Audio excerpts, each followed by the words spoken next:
자, 지금 여기에 그 화면에 나와 있는 글들은 선생님들이 갖고 계신 교재에도 있죠. 근데 기왕이면 여길 보면서 같이 소통하는 게 좋지 않을까 생각을 하고, 저도 여길 보면서 또는 여기 또 화면이 또 있습니다. 이렇게 집중을 해서 한번 이 글을 왜 제가 맨 앞에 넣었을까를 한번 생각을 해 보시면서 같이 읽어 보도록 하겠습니다. 여기 인용한 첫 번째 글은 조선왕조 실록 시작 태조실록에 있는 사료 그대로를 옮겨온 겁니다. 읽어보겠습니다. 5월 제가 읽어보겠습니다.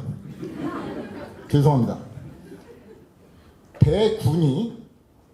대군입니다. 소군이 아니에요. 압록강을 건너서 위화도에 머무르니 도망하는 군사가 길에 끊이지 아니하므로 우왕이 소제에서 목되도록 명하였으나 능히 금지시키지 못하겠다. 잠시 생각을 해보자고요.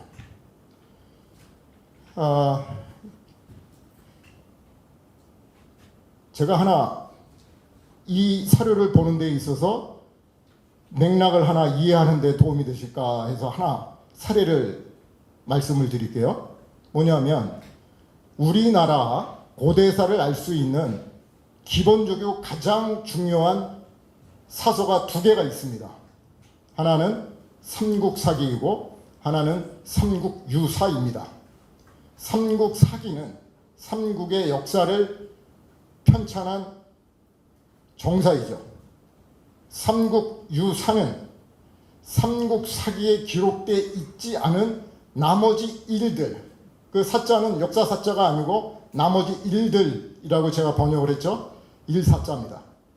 나머지 일들을 삼국사기에 기록되어 있지 않기 때문에 반드시 전하겠다라고 하는 남길 유자를 쓴 의도가 일연대선사의 의도가 아닐까라고 이제 저는 생각을 하고 있는데, 양대 사서입니다. 삼국사기는 왕명에 의해서 편찬된 당대 최고의 유학자였던 김부식이 책임을 해서 편찬을 해서 왕에게 바치죠. 그리고 그 당시까지 전해지던 사서들을 총 검증을 해서 추려서 편찬을 합니다. 이제 그럼에도 거기에는 삼국사기이다 보니 삼국의 역사만 기록을 했죠. 그러나 일연대선사는, 그리고 일연대선사는 당시 고려시대는 불교국가였었죠. 일연대선사는 국전입니다. 국전이고 당시 유학과 도학과 불교의 가장 탁월한 지식인이었습니다. 이분이 평생 사료를 수집을 합니다. 그리고 가장 왕성한, 학문적으로 왕성한 시기인 후반기에 삼국유사를 편찬을 합니다. 자, 우리가 우리 역사에서 고조선의 역사를 알 수 있는 가장 중요한 그 근거가 되는 것이 삼국유사입니다. 삼국유사에 고조선 역사의 전말을 상징적이고 압축적으로 적어놨기 때문에 우리가 그 문헌 기록을 통해서 고조선의 역사를 알게 된 겁니다. 그래서 우리는 서기전 24세기경에 고조선이 건국되었다라고 하는 기록, 역사를 알게 되는 것입니다. 그리고 또 거기에 가락국기를 편찬해 넣어서 가야의 역사를 우리가 알게 된 것입니다. 그 두 가지가 대단히 중요하죠. 그리고 삼국의 역사도 대단히 중요하죠. 그리고 삼국사기에도 고조선의 역사가 있습니다. 그러나 이 삼국사기에 있는 고조선의 역사는 역사학계에서 주로 언급을 안 하거나 감추거나 회피합니다. 어떤 식으로 회피를 할까요? 자, 삼국사기는 신라 봉기로 시작합니다. 그러면 삼국사기의 시작은 신라의 출발부터 시작을 하겠죠. 거기에 나중에 한번 선생님들께서 직접 사료를 확인해 보시기 바랍니다. 예전에는 사료를 확인할 수 있는 그런 접근 기회가 굉장히 어려웠어요. 그러나 이제는 모든 사료를 인터넷을 통해서 들어가서 볼 수가 있습니다. 국사편찬위원회에서 제공하는 삼국사기, 삼국유사가 있어요. 그러면 삼국사기의 시작 내용을 한번 보시면 거기에 이렇게 해서 신라가 건국되었다라고 이야기를 하고 있는데, 그 신라를 건국하는 주체 세력을 김부식은 뭐라고 써놨냐 하면 고조선의 유민들이 혁거세를 왕으로 추대했다라고 기록해 놨습니다. 분명히 기록해 놨어요. 나중에 제가 말씀드린 것이 사실인지 아닌지를 확인해 보시면 아실 겁니다. 그런데 다른 거는 예를 들어 번역을 하면서도, 원문에서 번역을 하면서도 뭐 조선 이런 거는 다 한자로 써놨어요. 그런데 유민만 한자를 밝히질 않았어요. 거기다가 그냥 한글로 유민 이렇게 써놨어요. 근데 굳이 조선이라고 하는 것은 한자를 병기하지 않아도 어떤 조선인지 저희가 알고 있죠, 상식적으로. 그런데 거기에 유민인의 한자는 써놓지 않았어요. 왜 안 써놨을까요? 우리가 유민이라고 하면 어디서 흘러들어온 사람, 이렇게 흐를 유자로 오해하거나 그렇게 접근할 가능성이 굉장히 높겠죠. 그런데 흐를 유자가 아니에요. 남을 유자예요. 고조선의 남은 백성들이 추대했다라고 하는 유민의 뜻을 명기해 놨습니다. 정확하게 기록을 해놨습니다. 그걸 밝히질 않아요. 그리고 우리나라 역사학계에서는 어떻게 얘기를 하냐면 어떤 주장을 봐도 이건 벗어나지 않습니다. 지금까지 제가 여기 오기 전까지 확인한 자료에 의하면 우리 그 교과서뿐만 아니고 한국사 특강이라고 서울대학교에서 교재를 쓰고 있는 한국사 특강이 있어요. 거기에 고대사, 고조선 그리고 신라, 삼국을 쓰면서 뭐라고 얘기를 하냐 하면 고조선의 역사는 삼국유사에 근거한 기록을 역사학계에서 인정 안 한다는 것은 여러분들께서는 이미 다 아실 거예요.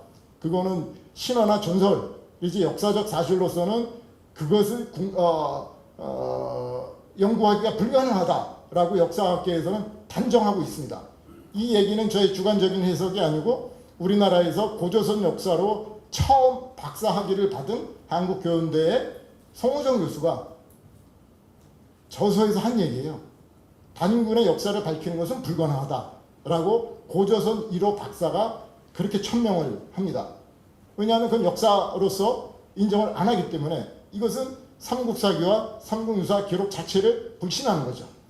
그런데 삼국사기와 삼국유사 기록을 불신하는 것은 언제부터 불신했을까요? 그게 바로 대일항전기 때 일본인 식민사학자들이 그러한 설을 만들어낸 겁니다.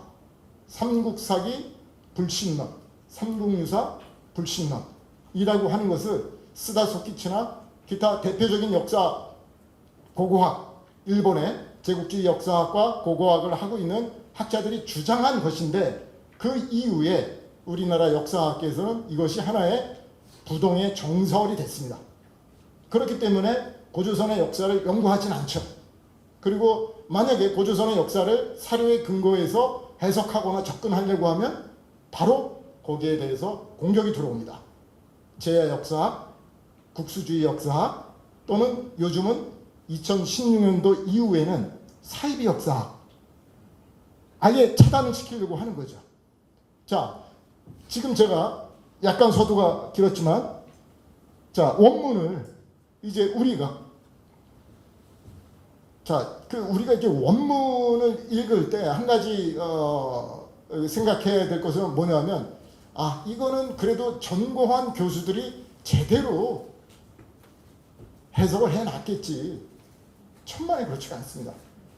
이번에 그 12.3 내란 사태를 겪은 이후에 명백히 드러난 것이 뭐냐면, 우리나라의 최고의 권위를 자랑하는 법학자 또는 그 관료, 또 대법원까지 포함해서 헌법재판소도 그렇고 이 사람들의 그 법 해석이 굉장히 자의적으로 진행될 수 있다. 이 사람들이 아무리 수십 년간 그 분야의 전문가로 활약을 했다 하더라도 그때그때의 상황에 따라 자기 마음대로 주장할 수 있구나라는 것을 우리는 명백히 경험을 했죠. 역사학계는 그것보다 더합니다. 왜? 법학자들은 그래도 다양한 견해와 주장들이 있어요. 이번 탄핵을 두고도 다양한 주장들이 있지 않습니까? 근데 역사학계는 정설이라고 해서 그 정설을 벗어난 사람이 대학의 교수를 있거나 또는 동북아 역사재단, 국사편찬위원회, 한국과중앙연구원 등등 국책연구기관의 교수로 있는 사람은 단 한 명도 없습니다. 한 가지 정설과 한 가지의 그 주장만 가능하지 나머지는 이단시한다?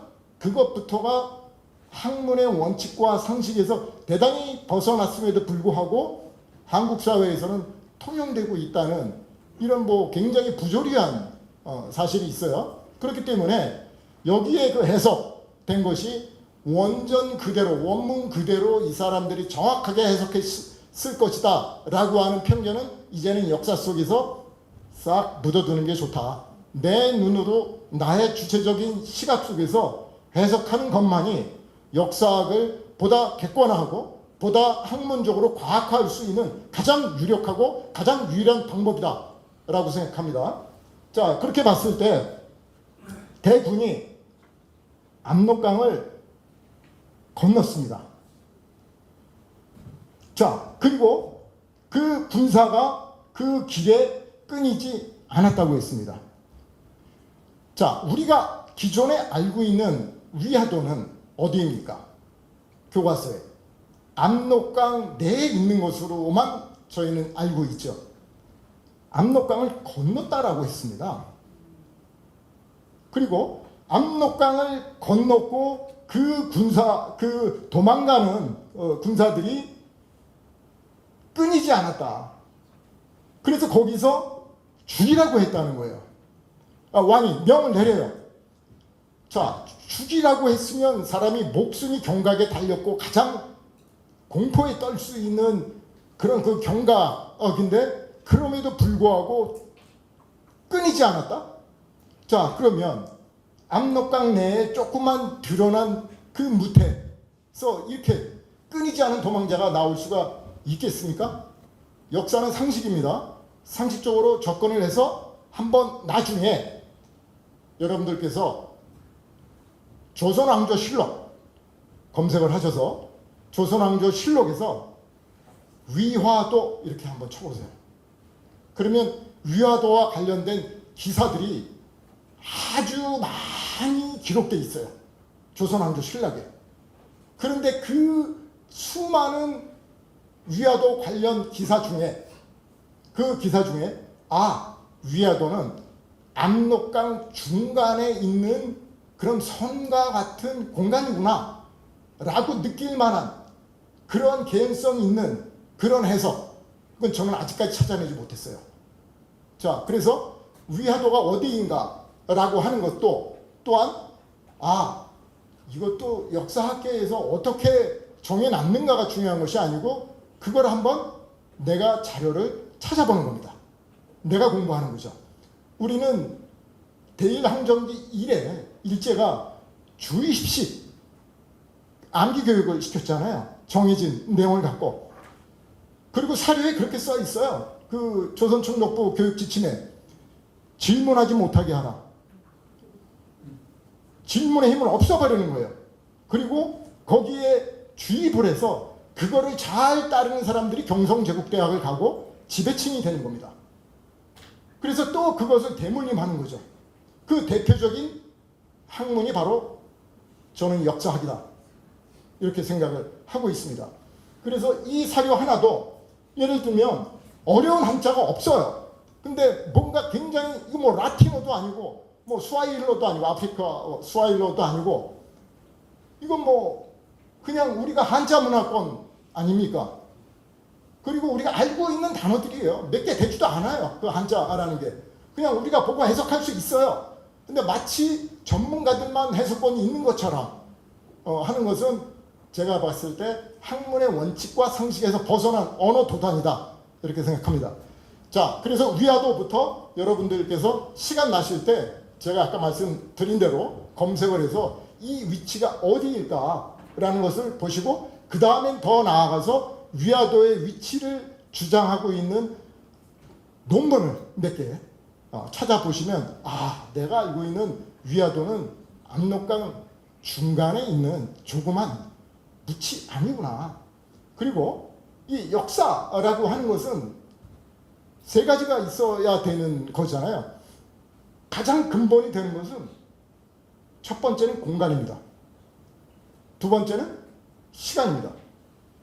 세 번째는 그 공간과 시간 내에 주체로서 삶을 영위하고 있는 인간입니다. 이 3자가 모여야 역사가 되는 거죠. 자, 이 공간의 변화에서 시간이 발생을 하죠. 공간은 출발이 되는 겁니다. 근데 우리 역사에서 지난 시간에도 고려의 북방강역에 대한 강의를 들으셨을 텐데 왜 강역에 대해서 이렇게 천착하고 연구를 하고 왜 그런 부분들이 가려져 있을까? 그것은 뭐냐면 가장 역사의 출발이 되는 근간은 공간이기 때문에 그런 겁니다. 예를 들어 어떤 사건이 오늘 여의도에서 일어났다고 생각을 해보세요. 뭐 여의도가 아니어도 좋습니다. 어떤 사건이 벌어졌는데 그 사건이 그냥 일어났다, 누가 일으켰다 이런 게 있나요? 어디에서? 육하 원칙에 따라 반드시 어디에서라고 하는 공간이 전제되지 않으면 육하 원칙이 완성될 수 없죠. 그건 출발인 겁니다. 그랬을 때 우리의 역사를 고민할 때는 우리의 역사 공간이 역사적으로 어떠 있었는가 라고 하는 이 시야를 열어놓고 접근할 필요가 있다라는 것을 말씀드리겠습니다. 자, 그러면 조선 개창에 대해서 보겠습니다. 제가 여기에 이렇게 써놨습니다. 한번 제가 읽어보겠습니다. 1390년 9월 이성계와 정도전, 조준등은 고려 권문세족의 토지 문서를 불태웠다. 이게 범상치 않은 사건이죠. 세계 역사에 이런 사례는 없습니다. 세계 역사에서 지배 계급이 민중의 편에 서서 토지 대장을 불태운 사례가 뭐 앞으로 그런 사례가 또 발굴될 수는 있겠죠. 근데 아직까지는 저는 못 찾았습니다. 없어요. 수백 년 전에. 지금도 만약에 토지 대장을 불태운다. 어떻게 될까요? 사형이겠죠. 빨갱이. 이성계 정도전 조조는 지금의 관점에서 보면 뭐 원조 빨갱이가 되는 1388년 7월에 시작된 정제개혁은 자, 이거 굉장히 중요한 사실입니다. 지금도 정부가 바뀌었잖아요. 자, 조선 개창은 1392년도입니다. 위화도 회군은 언제 했나요? 1388년입니다. 자, 위화도 회군을 했으면 지금의 용어로 쓰면 반역이죠. 왕의 명을 거역해서 군사를 돌려온 거잖아요. 자, 근데 바로 권력을 잡지 못해요. 바로 4년간 잡지 못해요.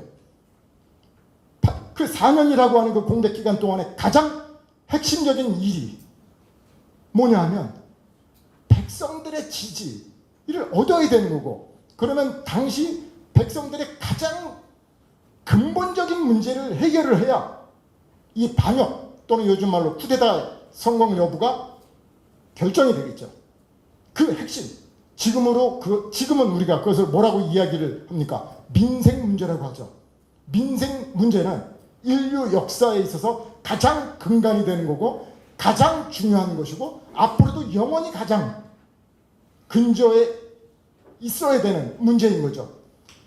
고려에서 변방 세력이었던 이성계와 정도전 등이 조선을 개창할 수 있었던 가장 근본적인 동력은 토지 문서를 불태웠다는 데 있는 겁니다. 1388년 7월에 시작된 전제개혁 이겁니다. 자, 지금 정부는 앞으로 뭘 해야 될까요? 가장 근간이 되는 것은 할 것이 여러 가지가 있지만 바로 경제적인 문제에 있어서 패러다임을 바꾸는 거 있죠. 혁명적으로 아니면 혁신적으로 아니면 점차 온건적인 개혁적으로라도 6개월 1년 내에 이것을 하지 않으면 저 반역 세력들은 다시 살아납니다. 우여곡절을 거칩니다. 우리도 12.3 쿠데타가 일어났을 때 이렇게까지 6개월 이상 끌리라고는 그때 아무도 상상을 못했어요. 금방 끝낼 줄 알았죠. 자, 마찬가지로 항상 우여곡절을 겪습니다. 그런데 우여곡절을 겪을 때 내부에서도 의견들이 엇갈립니다. 자, 조민수는 누굽니까? 이성계와 함께 위화도에서 목숨을 걸고 회군한 장수예요. 반대합니다. 탄핵을 해요. 1389년 12월 양전사업을 완료합니다. 그러니까 1388년부터 이때까지 주력한 것이 토지조사 사업이었다는 거죠. 그래서 1390년 1월 새로운 토지대장을 발표하고 옛날에 1390년 9월 토지 문서를 불태우는데 그 사료에는 뭐라고 써있냐면 그 타는 불꽃이 며칠 이어졌다 라고 써 있습니다. 어마어마한 거죠. 그 토지 문서가 그렇게 계속 며칠 동안 탔다? 그 당시에는 SNS도 없습니다. 신문도 없어요. 아무것도 없어요. 그러나 그 사실은 워낙 혁명적인 사건이기 때문에 백성들의 마음이 개창 세력에게 돌아가는 거죠. 자, 다음 장면 보겠습니다. 자, 태조실록 글입니다. 우리는 이제 가벼운 마음으로 사료를 직접 볼 수 있는 기회를 찾고 갖는 것이 좋습니다. 자, 여기 한번 볼까요? 사료에 뭐라고 써 있는지 굉장히 중요한 말입니다. 공양왕 원년 1389년 조선이 개국하기 전이죠. 고려죠. 공양왕은 고려의 왕이죠. 이때에 토지 제도가 크게 허물어져서 겸병하는 집안에서는 남의 전지를 빼앗아 산과 들을 둘러싸고 있으니 고통이 날로 심하여 백성들이 서로 원망하였다. 이 당시에 토지를 막대하게 겸병하고 있는 토호 지배 계급이 있었기 때문에 산과 들에 송곳 하나 꽂을 곳이 없다라고 하는 것이 사료에 기록이 있습니다. 그럴 정도였었어요. 태조가 대사원 조준과 더불어 의논하여 사전을 혁파하여 겸병을 막고 백성의 생업을 후하게 하니 조정과 민간에서 크게 기뻐하고 민심이 더욱 따르게 되었다라고 명확하게 기록되어 있습니다. 어떻게 백성들의 마음을 얻었는지, 그리고 그 사건, 토지 문서를 태움으로 인해서 조선이 개국할 수 있었다라고 하는 역사적인 사실을 사료는 기록하고 있는 겁니다. 다음. 자, 이성계와 채영이 있습니다. 우리나라 역사에서 정말 위대한 장군 꼽으라 하면 여러분들이 계시죠. 근데 일단은 아주 고대는 빼고 조선 이후, 고려 이후를 꼽으라고 한다면, 물론 조선시대 하면 당연히 우리는 이순신 장군을 꼽겠죠. 근데 그 전에 이순신 장군 이상의 활약을 한 고려의 장군이 두 분이 계십니다. 백전백승이에요. 이 최영, 이성계, 그 당시 홍건적, 그 다음에 외의 공격이 얼마나 민생을 고통에 처하게 만들었습니까? 그런데 어느 정도냐면 나중에 사료를 보세요. 최영과 이성계는 단 한 번도 과장이 아니에요.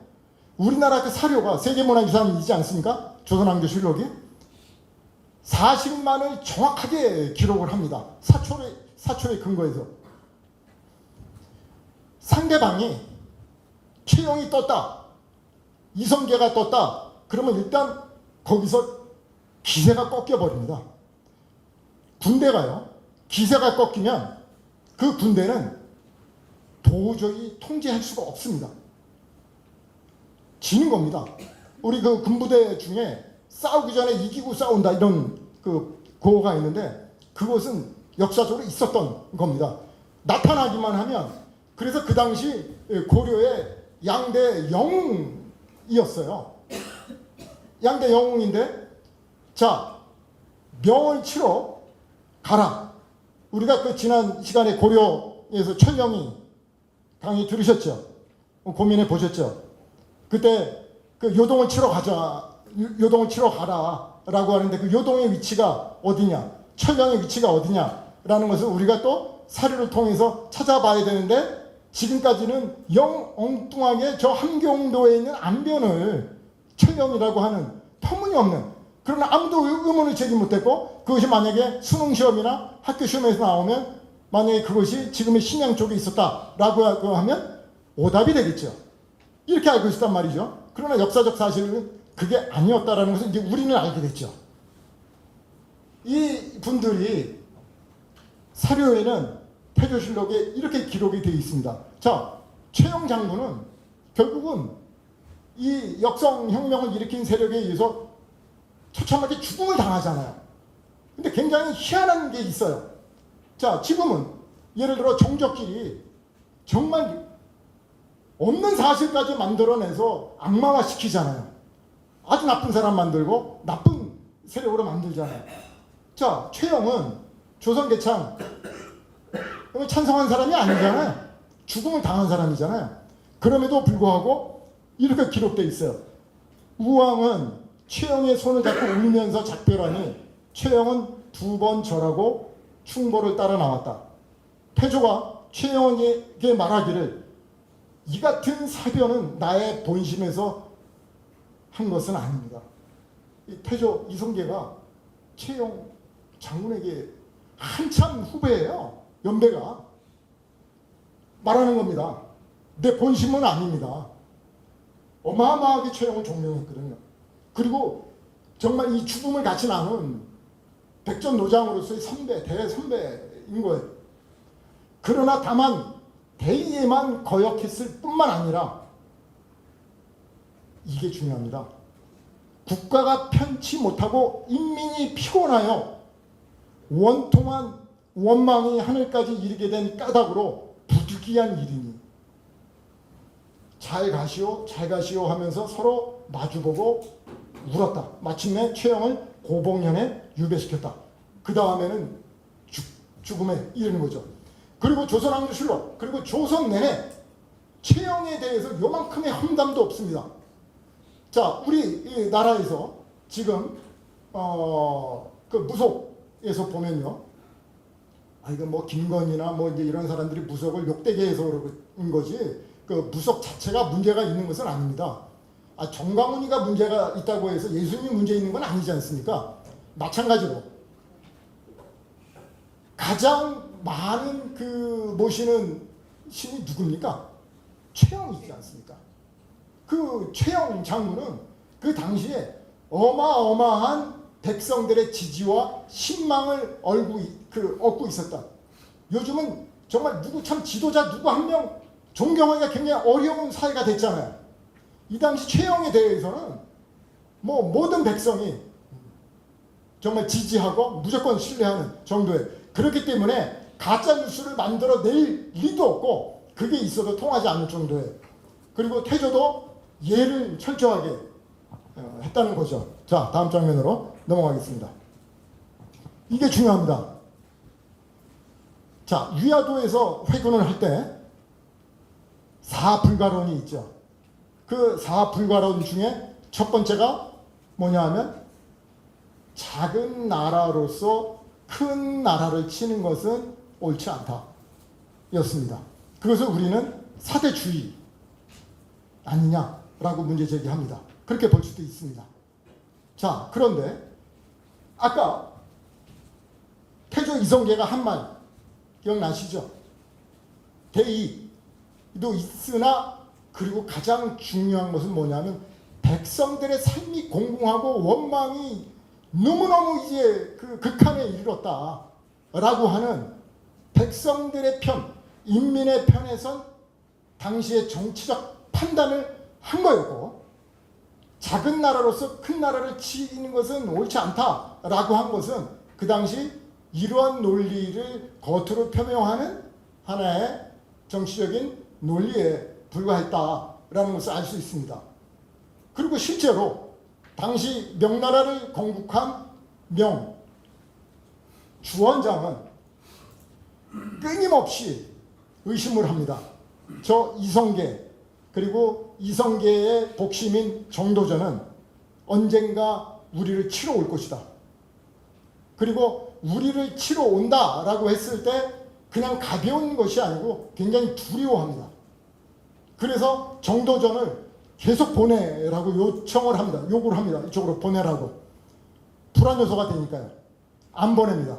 안 보내는 나중에 여러분들이 사료를 찾아보십시오. 거기 보면 정도전이 태조 이성계에게 뭐라고 얘기하냐 하면 넌지시 우회적으로 이성계가 조선의 왕일 뿐만 아니고 황제가 될 수 있다라고 하는 말을 암시하는 말을 하고, 그것은 서로 간에 교감을 합니다.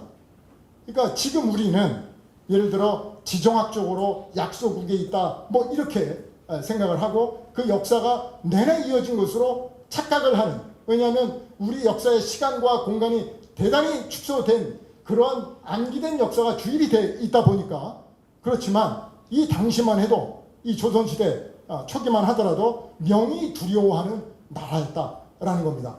그러니까 지금 예를 들어서 일제시대가 좋았다라고 하는 사대주의, 그리고 일제가 패망하자 그 이후에 미군정에 붙어서 또 이 친일파들이 살아남죠. 이런 사대주의하고는 근본적으로 다른 정치적이고 정책적인 판단이었다, 외교적인 선택이었다, 이렇게 볼 수가 있습니다.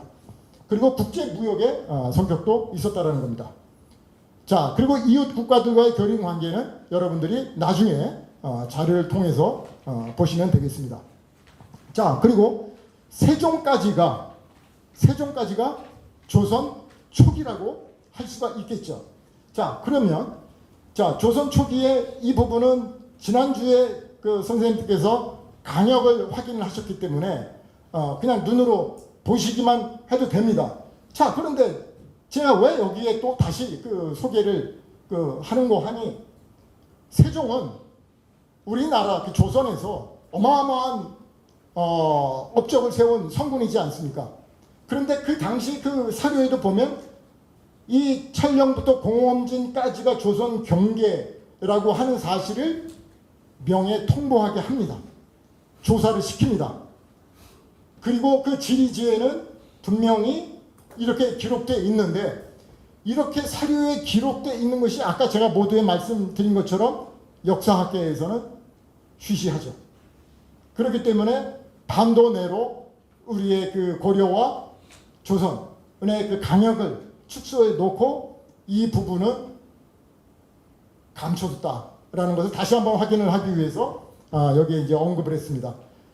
자, 과전법이라고 하는 것은 뭡니까? 그 전에 고려 시대의 핵심은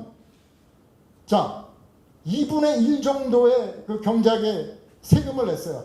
근데 과전법을 통해서는 10분의 1로 줄어드는 겁니다. 자, 고려와 조선의 가장 근본적인 차이가 여기서부터도 대별이 되죠. 우리가 지금 세금을 우리 수입의 2분의 1을 내다가 만약에 10분의 1로 확 줄인다. 그러면 이거는 뭐 어마어마한 사건이 되겠죠. 그 과전법의 핵심은 바로 이것이 되겠습니다. 자, 다음 장면. 자, 지금 역사학계에서는 이 사실도 사실 언급을 안 하거나 회피하고 감추고 있는 사실이에요. 뭐냐면, 자, 단군 하면 아까 제가 이제 말씀드린 것처럼 단군 조선의 건국 사실을 역사로 인정하고 있지 않다. 우리나라 그 역사학계에서는 교과서도 그렇게 돼 있고 시민들과 뜻 있는 역사학자들의 문제 제기로 해서 삼국유사에는 이렇게 했다라고 한다. 남의 일 하듯이 그렇게 어쩔 수 없이 바꿔서 써놓긴 했지만 사실상 역사학계에서는 역사를 인정을 안 하고 있다는 것이 아직까지도 부동의 정설인 겁니다. 그런데 여기 볼까요? 세종 때 이전에도 자 태조 이성계가 당시에 사대를 했다고 하는데 전혀 아닌 것이 태조 시대에도 단군을 동방에서 최초로 천명을 받은 임금이다 라고 인정을 합니다. 자, 동방은 중국을 포함하는 겁니다. 중국보다 우리의 역사와 문명이 깊다라고 하는 것을 태조에도 인정을 했고요. 그리고 시제를 지내게 합니다. 자, 이 제사라고 하는 것은 그 민족, 그 집단에게 있어서 가장 근간이 되는 겁니다. 그리고 유교 사상을 갖고 있기 때문에 그것이 터무니없는 전설이고 전해지는 그냥 구전에 불과하다. 그런 얘기를 가지고서 나라에서 시제를 제사를 지내게 하진 않죠. 그리고 단군을 기자묘에 합사하도록 태종도 명합니다. 그리고 세종 7년에 자 단군 사당을 어떻게 해야 된다. 뭐냐면 동방에서 제일 처음 만들어진 것이기 때문에 기자보다 훨씬 더 중요한 위치에 해야 된다 라고 하고 제사를 지내게 하는 것을 세종께서 윤허를 합니다. 자, 이것은 대단히 중요한 겁니다. 뭐냐면 아까 두 가지, 첫 번째 조선을 개창하는 데 있어서 민생의 문제를 잡아서 백성들이 개혁, 혁명 세력의 편이 되도록 만드는 것이고요. 또 한 가지는 뭐냐면 역사를 바로 세우는 겁니다.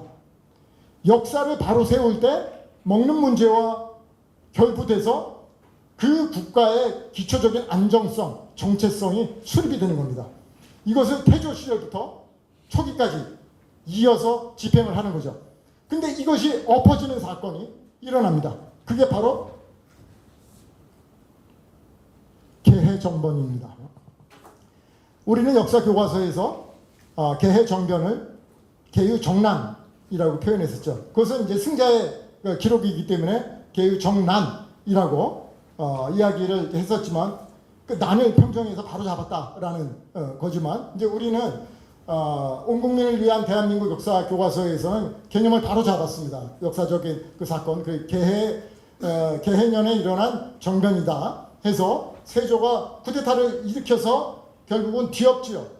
그런데 그 뒤엎는 사건을 통해서 어떤 일을 먼저 하는가를 살펴보겠습니다. 개해정변의 논리입니다. 가장 근본적인 차이점을 제가 말씀을 드리는 거고 이것이 이후에 조선의 내내 이후에 살인파들이 등장을 하게 되고 그리고 소위 말해서 붕당 그리고 당쟁 그리고 이후의 노론과 소론으로 이어지는 이 정당사에 있어서 핵심적인 그 원류가 되는 것이 개해정변입니다. 그래서 이것을 이렇게 정리를 했습니다. 자, 서인들의 정변 논리는 이겁니다. 조선 사대부들의 임금은 명나라 황제다라는 겁니다. 그냥 여기는 제후에 불과한 거죠. 조선 왕은. 그래서 나는 명황제국의 신하인 거지 조선 왕의 신하 사대부가 아니다라는 겁니다. 그리고 그렇게 되면 조선 임금은 조선 사대부와 같은 계급이 되는 거예요. 그렇죠? 그래서 결국은 그 쿠데타의 명분도 조선 사대부가 광해군을 축출한 것은 명나라 황제에 대한 충성이지 우리가 어떤 그 명분이 권력력에 있는 것은 아니다. 이건 충성, 유교적인 가장 근간이 되는 충성의 정신이다 라는 겁니다. 그래서 그 이후에 이런 사례들이 나타나는 거고요. 이러다 보니까 마지막 노론의 당수가 이완용입니다. 이완용이 일본이 우리나라를 조선을 먹어도 괜찮은 것이 그냥 나중에 그런 요구를 합니다. 그냥 우리는 제후다. 조선의 왕은 제후다. 똑같은 논리가 20세기까지 이어지는 겁니다. 그래서 이 개정되는 논리가 이후에도 끊임없이 이어지고 더 나아가서는 1623년에 일어나는 예전에 우리가 배웠던 인조 반정을 통해서 더욱 공고화되고 그 인조 반정 이후에는 노론이 300년 동안 권력을 단 한 번도 잃지 않는 이러한 역사가 지금까지 이어져 왔다. 그리고 지금까지 이어진 역사는 뒤에 또 이제 확인을 할 겁니다.